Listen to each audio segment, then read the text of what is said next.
전일장 복습하고 오늘장 예습하는 모닝브리핑 시간입니다. 월요일 시장을 관통한 한마디, That is bad. 미국에서 SL 공포, 즉 스태그플레이션 우려가 커지고 중국에서는 또 다른 코로나 바이러스가 발견됐다는 소식에 우리 증시는 또 한 번 매물을 소화하게 됩니다. 하지만 악재 속에서도요, 우리 시장은 낙폭을 키우고 마감하기보단 전약, 후강, 선방하는 모습을 보였는데요. 그럼 먼저 수급과 특징 섹터 심수영 캐스터와 체크해 보시죠. 어제장 우리 증시 미국 경제지표 부진의 영향으로 양시장 모두 파란불 켰습니다. 코스피 지수는 0.35% 하락한 2,645선에서 마감했고요. 코스닥은 0.17% 하락한 773선에서 마감한 가운데 양시장에서 외국인과 기관의 동반 순매도 나온 점 특징적이었습니다. 그렇다면 어떤 섹터가 특징적인 움직임 보인지도 확인해 보시죠. 먼저 해운 섹터가 강했습니다. 미국 정부가 중국 선박 관련 국제 해상 운송 서비스에 수수료를 부과한다는 소식이 부각됐기 때문인데요. 반사이 기대감이 쏠리며 흥하해운이 3%대, 대한해운은 1%대 강세 보였습니다. 다음으로 코로나19 섹터가 강세 보였습니다. 중국 우한 바이러스 연구소에서 새로운 코로나 바이러스를 발견했다는 소식이 들려왔는데요. 다만 우한 바이러스 연구소 측은 해당 바이러스가 인간에게서 검출된 것이 아니라 실험실에서 확인된 것일 뿐이라며 선을 그었습니다. 관련주들이 들썩이며 수젠텍이 10%대, 랩지노믹스가 6%대 강세 보였습니다. 마지막으로 가상화폐 섹터는 약세 보였습니다. 가상화폐 거래소인 바이비트가 해킹으로 약 15억 달러, 우리 돈으로 2조 원어치가 넘는 코인을 탈취당했다는 소식이 전해졌기 때문인데요. 이에 대장 코인 비트코인의 가격이 급락했고요. 관련주 중 TS 인베스트먼트가 9%대, 우리기술투자는 2%대 약세 보였습니다. 그렇다면 어떤 뉴스가 시장을 움직인지도 확인해 보시죠. 네, 미국 경제지표와 함께 장 초반 시장에 부담이 됐던 이슈가 있었죠. 첫 번째 헤드라인, 마이크로소프트 AI 데이터 센터 임대 대규모 철회, 다시 불거진 AI 인프라 투자 위축 우려입니다. 주말 사이 마이크로소프트 관련 헤드라인이 여러 뉴스를 장식했는데요. 일단 좀 정리를 해보겠습니다. 글로벌 IB인 TD코어에는 마이크로소프트가 AI 데이터 센터와 관련해 민간 회사와의 임대 계약을 철회했다고 전했습니다. 그리고 오픈 AI가 2030년까지 AI 모델 구축 및 활용을 위한 컴퓨팅 파워의 75%를 스타게이트향으로 전환한다는 보도, 그리고 마이크로소프트의 사티아 나델라 CEO가 팟캐스트에서 공급 과잉을 언급했다는 내용도 일부에서 제기가 됐습니다. 자, 이에 시장에서는요, 또다시 AI 인프라 투자에 대한 우려가 불거졌고요. 이는 삼성전자와 SK하이닉스의 장 초반 약세에 영향을 줬습니다. 관련해서는요, 좀 팩트 체크가 필요합니다. 일단 1번과 2번 데이터 센터 계약 철회와 오픈 AI와 관련된 내용 확인해 볼 텐데요. 일단은 사실입니다. 다만 삼성증권은 자연스러운 단기 캐파 조정 이슈라고 강조를 했고요. 미래에셋증권은 AI 시장은 계속 확대되고 있으며 이는 전체 시장의 캐파 감소를 의미하는 건 아니라고 강조를 했습니다. 자, 그리고 또 한 가지, 앞서 나텔라 CEO의 팟캐스트 발언 말인데요. 여기에는 좀 맥락을 확인해 볼 필요가 있습니다. 공급 과잉을 언급한 건 지금 국가 단위의 공격적인 투자 움직임이 커지고 있다 보니 오히려 2027년과 2028년에는 더 싸게, 더 큰 용량의 데이터 센터를 임대할 수 있을 것이다. 이 발언이 주요 포인트입니다. 자, 그리고요, AI는 전 세계 컴퓨팅 수요를 폭발적으로 증가시키고 있다고도 강조를 합니다. 뿐만 아니라 마이크로소프트 간밤에는요, 일부 조정이 있을 수 있겠으나 올해 800억 달러 투자 기조는 유효하다고 재확인을 했는데요. 자, 이렇게 짚어보니 드는 생각이 하나 있습니다. 자세히 짚어보면 길게 보자면 큰 우려사항은 아닐 수 있겠으나 뭐랄까요? 조정에 있어 이유가 필요했기에 일종의 빌미로 작용한 건 아닐까? 이런 생각이 들기도 합니다.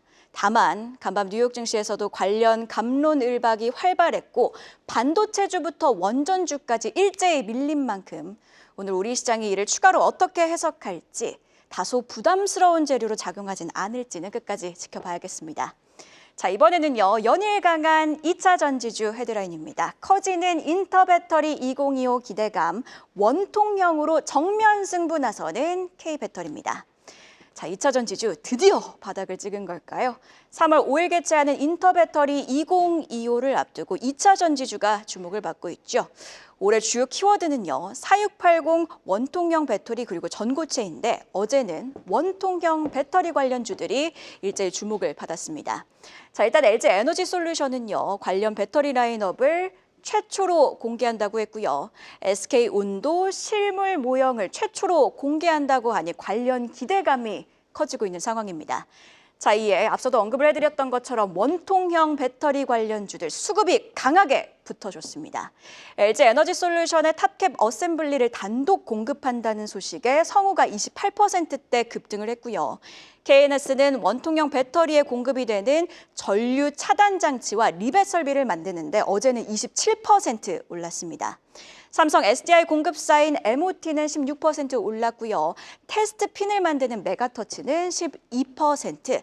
마지막으로 LG 에너지 솔루션과 4680 배터리 관련 계약을 체결한 바 있는 세아 메케닉스는 5.9%, 6% 가까이 상승했습니다. 자, 물론 세부 섹터가 움직이는 것도 사실이지만요. 크게 보자면 2차전 지주 전반이 좋습니다. 유진투자증권은요, 관련해서 수급과 반중 기조가 강세 원인이라고 강조를 했는데요. 자, 일단 수급과 관련해서는요, 비관의 벽을 타고 주가는 오른다는 말, 이 말이 적용되고 있다고 강조를 합니다. 투자자들이 비중을 줄일 만큼 줄였고 2차전 지주 주가가 바닥권이라는 인식에 수급이 들어오고 있다고 해석을 했는데요. 자, 두 번째, 반중 확대를 두고는 트럼프가 중국을 대하는 자세가 기존보다 강하다고 했고요. 여기에 독일의 차기 총리는 전임자와 달리 중국을 러시아, 북한, 이란과 한 묶음으로 보고 있다고 했습니다. 자, 이에 중국에 대한 유연성은 더욱더 낮아질 것이라고 봤는데요. 그러면서 K배터리는 중국 견제가 있어야 지속 성장할 수 있는데 이런 반중국 기조 강화는 투자자들의 K배터리 기환을 촉진하고 있다고 덧붙였습니다. 자, 여기서 드는 또 한 가지 생각. 그간 2차전 지주는 저점에서 반등을 해도 크게 보자면 차트상 121선에서 턱턱 막혀 왔습니다. 자, 이번에는 분위기가 좀 다르긴 합니다. 하나증권은 어제 리포트를 통해 인터배터리 그리고 3월 5일 유럽에서 자동차 산업 경쟁력 제고를 위한 액션 플랜을 발표할 거란 점을 언급하며 3월까지는 지속해서 트레이딩 기회가 발생할 것이라고 했는데요.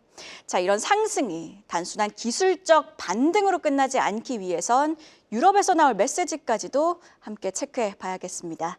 그럼 어제 장 마감 이후에 나온 공시와 일정 확인해 볼까요? 장 마감 후에 나온 공시부터 체크해 보겠습니다. 우선 포스코 퓨처엠은 주주 배정 증자를 통해 캐나다자 회사인 포스코 퓨처 머티리얼에 4,894억 원을 출자한다고 공시했습니다. 출자 자금은 모두 캐나다 양극재 공장에 투입될 예정인데요. 포스코 퓨처엠은 제너럴 모터스와 합작사 얼티엄캠을 설립하고 양극재 공장 건설에 나섰으며 올해 5월 준공을 앞두고 있는 상황입니다. 한편 구미 양극재 공장은 미래 첨단 소재에 매각한다고 밝혔는데요.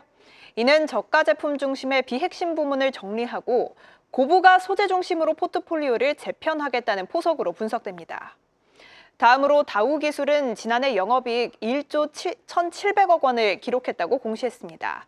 이는 전년 대비 약 83% 증가한 수치인데요. 또 보통주 1주당 1,400원의 현금 배당을 결정했다고 밝힌 가운데 시간외에서 4%대 상승했습니다. 한편 코스맥스는 지난해 영업이익 1,753억 원을 기록했다고 공시했습니다.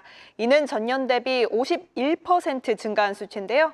다음 달 중국 정부 산하 문화사절단이 한국에 방문한다는 소식에 한한령 해제 기대감까지 더해지며 시간외에서는 3%대 상승했네요.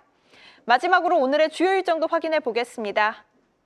먼저 한국은행이 금융통화위원회 회의를 개최합니다. 이번 회의에서는 GDP 성장률 전망치가 종전 1.9%에서 하향 조정될 전망인데요. 또 현재 연 3%인 기준금리의 조정 여부도 결정됩니다. 시장에서는 금통위가 기준금리를 인하할 가능성이 높은 것으로 보고 있는데요. 예상외로 기준금리가 동결될 경우 투자 심리가 더 악화될 수 있다는 점 염두에 두시고 오늘 투자 전략 세워보시죠. 다음으로 한수원을 포함한 팀코리아는 체코를 방문해 한체코 원자력 산업 컨퍼런스에 참석합니다.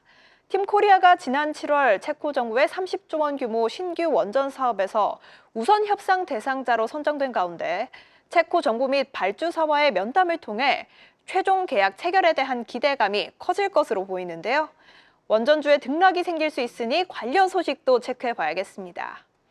마지막으로 오늘 반도체 소재 기업인 LK캠이 코스닥 시장에 상장합니다. 공모가를 희망 범위 상단인 2만 1,000원에 확정한 가운데 청약 경쟁률은 652대 1로 집계됐는데요. 어제 시장에서 반년 만에 새내기주인 위너스가 딱더블에 성공했죠. 이를 공모주 투심이 되살아났다는 신호로 해석한 헤드라인이 꽤 많이 나왔는데 오늘 LK캠도 준수한 성적 거둘 수 있을지 지켜보시죠. 이렇게 공시와 일정까지 확인해 봤는데요. 관련 전망 이어지는 분석에서 더 자세히 알아보겠습니다. 계속해서 다양한 경제 이슈를 알고 싶다면 구독과 좋아요, 알림 설정 부탁드립니다. AI 캐스터 권미정이었습니다.